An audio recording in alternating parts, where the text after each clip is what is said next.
আসসালামু আলাইকুম ছোট্ট বন্ধুরা, কেমন আছো সবাই? এখন আমরা ইউনিট 8 এর লেসনস 5 টু 6 নিয়ে আলোচনা করব। ইউনিট 8 অধ্যায় 8 লেসনস 5 টু 6 পাঠ 5 থেকে 6। দেখো বন্ধুরা, এই পাঠের নাম হলো রাইট টু মি সুন, যার অর্থ হলো শীঘ্রই আমার কাছে লেখো। এখানে চিঠি লেখার কথা বলছে। এখন আমরা সেকশন এফ নিয়ে আলোচনা করব। লুক অ্যান্ড রিড, দেখো এবং পড়ো। দেখো বন্ধুরা, আমরা এইখানে কয়েকটা ছবি দেখতে পাচ্ছি। প্রথম ছবিতে আমরা দেখছি যে একটা ছেলের নাক দিয়ে সর্দি পড়ছে। তো সর্দির ইংরেজি হলো রানি নোজ। তারপরে দ্বিতীয় ছবিতে আমরা দেখতে পাচ্ছি একটা মেয়ের মাথা ব্যথা করতেছে। তো মাথা ব্যথা এর ইংরেজি হলো হেড এক। তারপরের ছবিতে দেখতে পাচ্ছি একটা ছেলের পেট ব্যথা করতেছে। তো পেট ব্যথা এর ইংরেজি হলো স্টমাক এক। এরপরের ছবিতে দেখতে পাচ্ছি একটা মেয়ে শীতে কাঁপতেছে। তো কাঁপুনি এর ইংরেজি হলো চিলস। এবার আমরা চলে এলাম সেকশন জিতে। এইখানে বলছে read Seema's letter to her friend Jessica, অর্থাৎ জেসিকার কাছে সীমার পত্রটি পড়ো, অথবা জেসিকার নিকট লেখা সীমার চিঠিটি পড়ো। অর্থাৎ এই চিঠিটি কে লিখেছে সীমা। কার নিকট লিখেছে জেসিকার নিকট। প্রথমেই এইখানে একটা অ্যাড্রেস দেয়া আছে।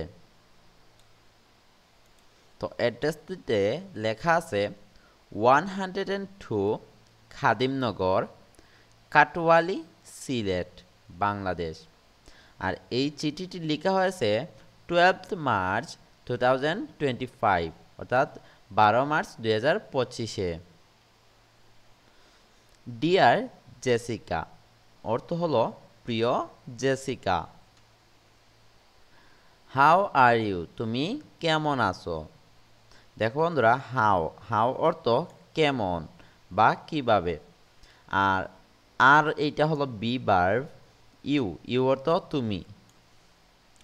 How was your trip back to London,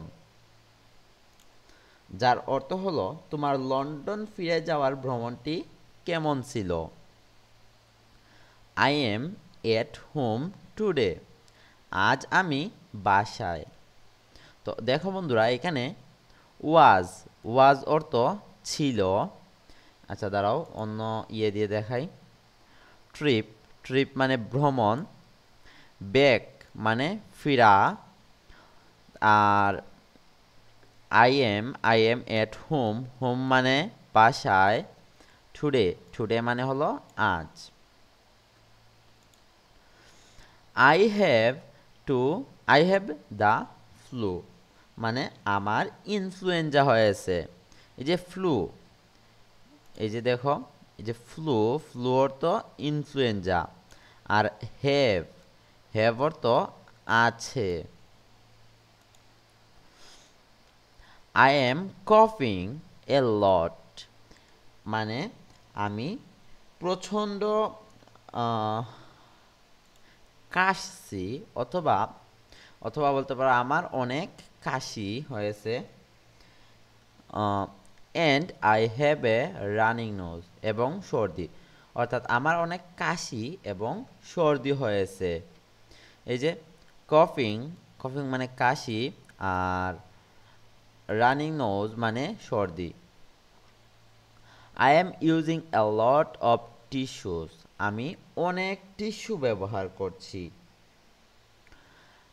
I also have a bad headache, অর্থ হলো আমার প্রচণ্ড মাথা ব্যথা। দেখো বন্ধুরা, অলসো মানে আরও, আর হ্যাভ অর্থ আছে, ব্যাড অর্থ খারাপ, আর হেডেক অর্থ মাথা ব্যথা। I can't it very much, আমি বেশি খেতে পারি না, বিকজ কারণ, আই হ্যাভ এ স্টমাক এক, আমার পেটে ব্যথাও আছে। বাট মাই ডক্টর সেজ, কিন্তু আমার ডাক্তার বলে, আই শুড ইট, আমার খাওয়া উচিত। দেখো বন্ধুরা, এইখানে ক্যান অর্থ পারা, ওকে। আর কান্ট, এই যে ক্যান্ট অর্থ পারি না বোঝায়, এনটি দ্বারা বোঝাইছে নট, ওকে। ইট মানে খাওয়া, ভেরি মাচ, ভেরি অর্থ খুব, বিকজ অর্থ কারণ, এটা আগেও বলেছি। হ্যাভ অর্থ আছে, এটা আগে বলেছি। স্টমাক এক, এই যে স্টমাক অর্থ পাকস্থলী বা পেট, আর স্টমাক এক অর্থ পেট ব্যথা। বাট অর্থ কিন্তু। মাই ডক্টর সে অর্থ বলা। আই শুড ইট, এই যে শুড অর্থ উচিত। তারপরে I also have a fever, আমার জ্বরও আছে। তো দেখো, ফিভার অর্থ হলো জ্বর। Sometimes I am very warm, মাঝে মধ্যে আমার অনেক তাপমাত্রা বৃদ্ধি পায়, মানে আমার শরীরে অনেক তাপমাত্রা বৃদ্ধি পায়। Then I get cold and have chills, তারপর আমার ঠান্ডা লাগে এবং আমি কাঁপতে শুরু করি। দেখো বন্ধুরা, আগে বলেছিলাম যে চিলস অর্থ কাঁপুনি, এই যে চিলস অর্থ কাঁপুনি। ইটস ভেরি স্ট্রেঞ্জ অর্থ এটা অনেক অদ্ভুত। যে ইট ইজ, এই যে ইটস, দেখো বন্ধুরা, ইজ এর সাথে যে এস আছে, এটা যা বোঝায় it is, okay. It's very মানে খুব, আর স্ট্রেঞ্জ অর্থ অদ্ভুত। I want to go to school again soon, মানে আমি শীঘ্রই আবার বিদ্যালয়ে যেতে চাই। দেখো বন্ধুরা, ওয়ান্ট অর্থ চাওয়া, তার গড় তো যাওয়া, টু দিকে স্কুল অর্থ বিদ্যালয়, এগেইন অর্থ আবার, আর সুন অর্থ তাড়াতাড়ি বা শীঘ্রই।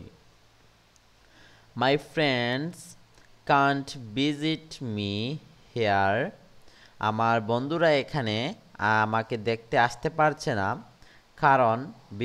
কারণ they can get ill easily, তারা খুব সহজেই আক্রান্ত হতে পারে। I hope you are fine, আমার আশা করি তুমি ভালো আছো। রাইট মি সুন, জলদি আমাকে লিখো। অর্থাৎ সে কেমন আছে ওইটা তাকে চিঠির মাধ্যমে লেখার জন্য বলছে।